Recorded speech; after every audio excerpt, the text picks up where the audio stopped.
Research society for the study of diabetes in ইন্ডিয়ার পক্ষ থেকে কলকাতার নেতাজি ইন্ডোর স্টেডিয়ামে শুরু হলো 3 দিন ব্যাপী ডায়াবেটিস ফেয়ার বা মধুমেহ মেলা।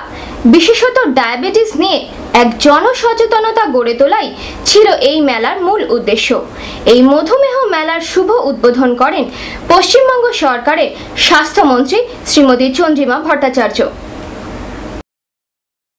এই মেলাতে বিনামূল্যে ব্লাড সুগার পরীক্ষার ব্যবস্থা আছে। যাদের সুগার আছে বা যাদের সুগার নেই প্রত্যেকেই এখান থেকে বিনামূল্যে রক্ত পরীক্ষা করাতে পারেন ও সুচিকিৎসকের পরামর্শও নিতে পারেন। বিকালে ডায়াবেটিসের অর্থবহ নীল আলো বিড়লা তারামণ্ডলে আনুষ্ঠানিক প্রজ্বলন করেন পরিবহন ও ক্রীড়া মন্ত্রী শ্রী মদন মিত্র। এগুলো সরকারের পক্ষ থেকেও নানান জায়গায় জেলার করা হয়, আবার প্রাইভেট পার্টনার্সদের নিয়েও করা হয়। এনজিওরা আসে, এই ধরনের অ্যাসোসিয়েশন যেমন করছেন, বিভিন্ন বড় বড় ডাক্তারবাবুরা চিকিৎসকরা রয়েছেন, তাদের সঙ্গে নিয়ে এই অ্যাওয়ারনেস প্রোগ্রাম।